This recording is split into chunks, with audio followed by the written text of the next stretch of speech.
Merry Christmas to you. Well, it would have been something to be present on that night. It would have been absolutely remarkable. Like back then, I don't know if they knew it was a holy night, but we can see it was definitely a very holy night. What we know and what they know is that it was a very joyous night.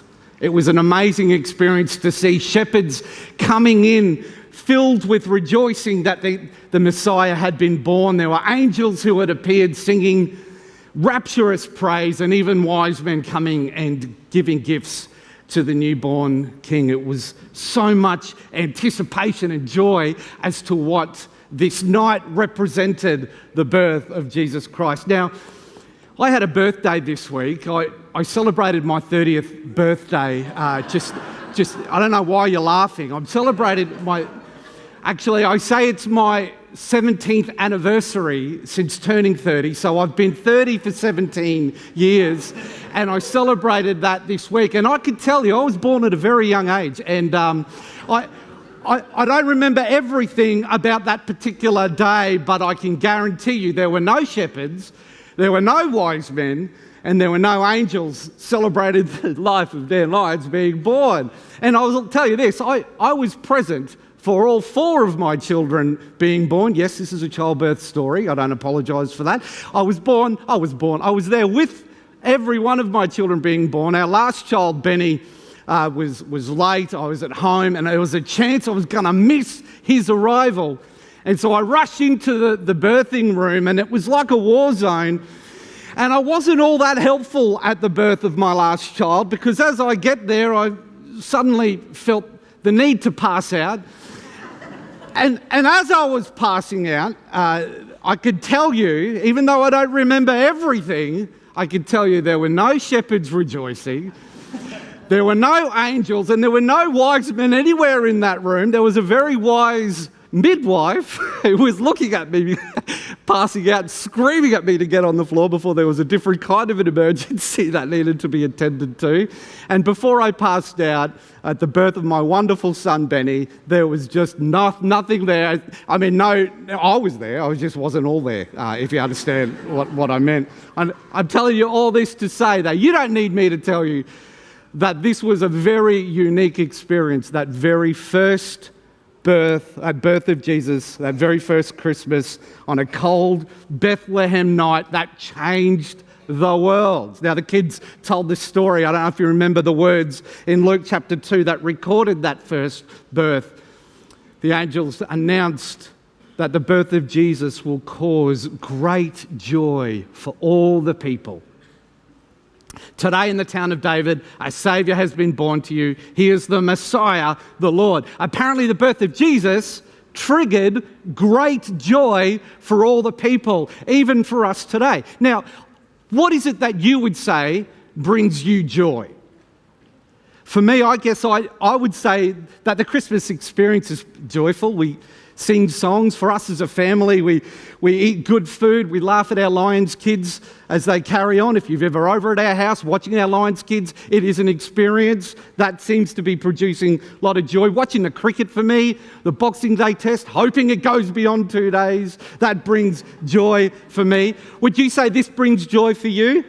Is this something that you enjoy? Maybe it's not cricket. Maybe it's like fishing, or maybe it's like going to a show, ballet, or going on a cruise or something produces that feeling of joy in you. The problem with that is that I don't know if that's actually joy. Eating good food, there's nothing wrong with that. Watching cricket, there's nothing wrong with that. But it feels like it's more I'm happy than joy. The situation makes me happy. And there's a difference between happiness and joy. See, happiness is situational. My experience watching the cricket is different if you're an English person watching the cricket right now. We're watching the same game, but I'm more happier than you are. Even Christmas may not produce happiness in your family. If you've gone through times in your family and it's a bit rough and there's conflict and there's stuff that's going on, you're going to the same Christmas function as somebody else and they may not be experiencing that same thing the way you are. See, there's a big difference between happiness and joy. Joy carries a different vibe than just situational comfort.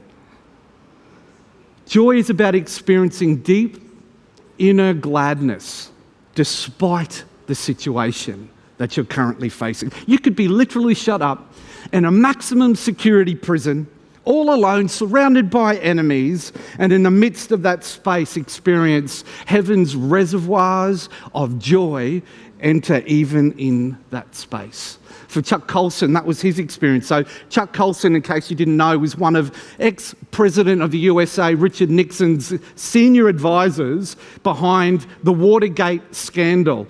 And he was sentenced, and as he was sentenced, he was absolutely devastated. I mean, he was convicted because of his involvement in Watergate, but he lost everything as a result.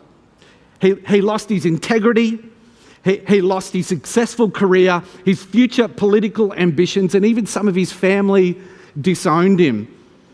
And as he was about to enter into prison to serve his sentence, a friend told him about the person of Jesus Christ. And Chuck Colson opened up his heart to Jesus. And when he expected to go to prison, he expected to experience shame and fear and despair. But despite being physically confined in a maximum security cell, Colson writes that he experienced the deepest freedom and joy that extended beyond what he was good at and what he was known for as a criminal. Because of Jesus, his status changed, his identity changed, everything changed. You see, joy is the currency of heaven where people experience the presence of the living God, regardless of your situation that you're in. But here's the thing for us, folks. Before Chuck Colson opened his heart to Jesus, the story of Christmas was just a kid's story. It was a neat story about someone who lived 2,000 years ago and was born somewhere over in the Middle East. But he experienced firsthand the truth that Jesus still produces joy in people today, despite our situation. I'm going to invite a guy named Dan. He's going to come up and he's actually going to share a bit of a story for us as to his experience even in the midst of a tricky situation. So can we thank Dan for coming up and sharing? Thanks, mate.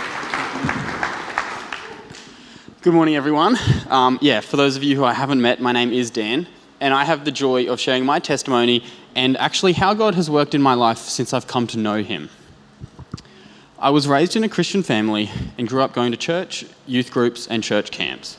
I thought that I'd built a solid faith in Jesus, but it fell at the first hurdle in life. In 2020, I was diagnosed with depression. Later that year, one of my friends passed away from a brain tumour. As an 18-year-old, I had no idea how to deal with that, nor did I know that I should cling to Jesus through that struggle. I didn't make much of an effort to maintain my relationship with God. Around that time, I also got into an unhealthy relationship, and when that ended, I walked completely away from my faith. I likened myself to the sheep that had wandered from the flock, except this time Jesus wasn't coming looking for me. I deep dived into my depression. I took no enjoyment from anything. I had no self-worth and nothing to look forward to. I was angry and bitter towards God and rejected any effort made by my friends or family to change my mind. That all changed when I read A Grief Observed by C.S. Lewis, and a particular quote stood out to me. God has not been trying an experiment on my faith or love in order to find out their quality. He knew it already. It was I who didn't. In this trial, he makes us occupy the witness box, the dock, the witness box, and the bench all at once. He always knew my temple was a house of cards. His only way of making me realize the fact was to knock it down. Everything changed when I read that, and I realized God had not abandoned me. He was making sure I built a faith that would not easily falter. Ever since that happened, my life has been vastly different. I started coming back to church and committed my life to Jesus. I got baptized in June this year. I knew it was time because every time I thought about it, I got this big grin on my face. And things have only got better from there. I'm not angry and bitter anymore. I find the joy in things that I previously wouldn't have. I have a far stronger relationship with my friends and family. I have a beautiful girlfriend. I love coming here and being a part of this community. I don't suffer from depression anymore. And most importantly, I know that my true value is in what God thinks of me, and He loves me. I know God has not abandoned me, and He has filled my life with joy and many things to be thankful about.